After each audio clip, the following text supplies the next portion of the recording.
Bismillah. Assalamualaikum warahmatullahi wabarakatuh.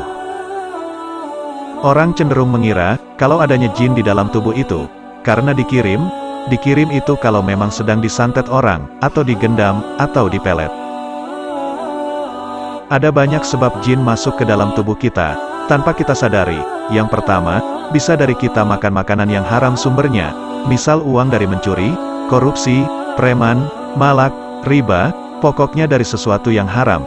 Malah riba, kalau misal kita pinjam uang di bank, uang itu langsung ada jinnya menempel di uang tersebut tanpa kita ketahui, dan jin dalam uang itu akan masuk ke beras kalau kita belikan beras, dan kita makan, akan masuk ke dalam tubuh kita. Misal dibersihkan, ya sama saja, akan ada lagi, karena makannya dari harta riba, kalau tidak dibersihkan ia akan menumpuk di dalam tubuh, dan membentuk sebuah kerajaan di dalam tubuh kita.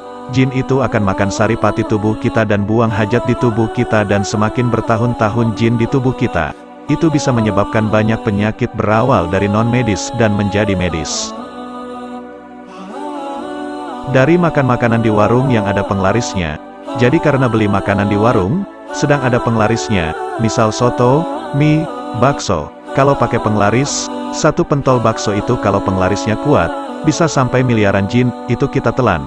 Apa gak langsung penuh di dalam perut? Juga beli apa saja ke toko yang menggunakan rajah, penglaris yang berupa tulisan rajah, wafak, itu semua benda di warung itu akan ada jinnya, walau itu sayuran.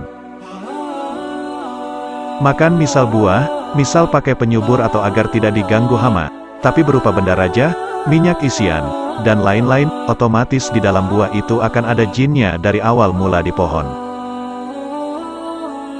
Menelan gotri, pelor yang diisi agar sakti, pengisian ilmu, agar kebal dan lain-lain, maksud mempelajari tenaga dalam, pernapasan yoga, reiki, kundalini, ilmu hikmah dan kesaktian, mengamalkan keilmuan hikmah, seperti asma, hijib, ilmu pukulan mahabah dan lain-lain.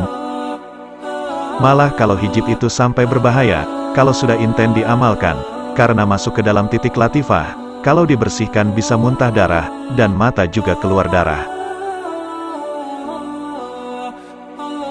Suka mengambil benda-benda bertuah atau pusaka-pusaka dan menyimpannya, misal keris, batu aji, dan lain-lain.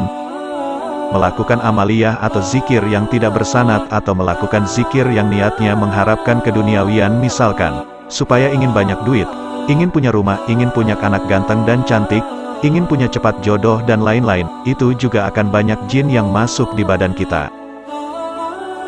Meminum air ruqyah, yang dibacakan Al-Quran, karena air itu diniatkan untuk penyembuh, maka yang masuk di air yang dibacakan Al-Quran itu adalah jin. Sebab orang yang membacakan tidak ada keikhlasan di hatinya, tidak mengingat Allah.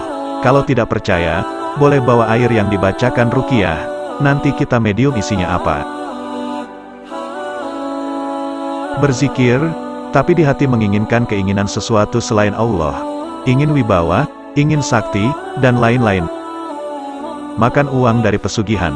Misal kita dapat uang, tapi tidak tahu uang itu ternyata adalah uang dari pesugihan. Karena uang pesugihan itu otomatis ada jin di dalam uang itu. Kalau dibelikan makanan ya otomatis jin di uang pindah ke makanan, dan kita makan. Maka dengan sendirinya jin akan masuk ke badan kita. Makan makanan dari gaji apa saja, misal jadi guru, polisi, tentara, atau kerja pabrik, tapi masuk kerjanya lewat bantuan dukun, rajah, nyogok, itu semuanya uangnya dengan sendirinya ada jinnya. Wah pegel juga nulisnya. Apalagi pencet-pencet sering salah pencet. Tapi jin, siluman, iblis yang masuk ke kita itu belum apa-apa jika dibanding yang sudah masuk lebih awal. Maksudnya sejak kita di dalam kandungan masih sebentuk darah, dari situ iblis sudah memasukkan para jin atau yang disebut jin korin dan kawan-kawannya ke dalam badan kita. Maksudnya apa? Jin korin bisa kita sebut spionnya iblis atau anak buah Dajjal.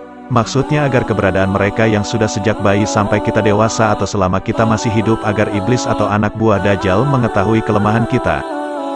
Misalkan kita lemah di perempuan maka akan digoda dengan perempuan yang cantik dan selingkuh. Kalau kita misalkan lemahnya di ekonomi maka digoda dengan uang disuruh mencuri. Oleh sebab itu jin korin itu harus dimuslimkan. Jin korin, Kalau sudah dimuslimkan ibarat jadi security di badan kita, apabila ada maling atau penyusup itu melewati jin korin dalam tubuh kita, yang akan menghalau.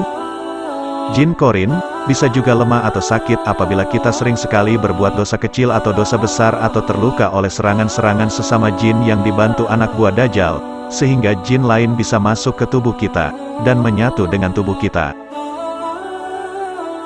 Kadang sudah ada menyatu dengan organ-organ tubuh kita, sehingga tidak terdeteksi keberadaannya seperti penduduk asli, dan tentu mereka anteng membentuk sebuah gedung atau rumah yang disebut kerajaan, hanya perumpamaan saja.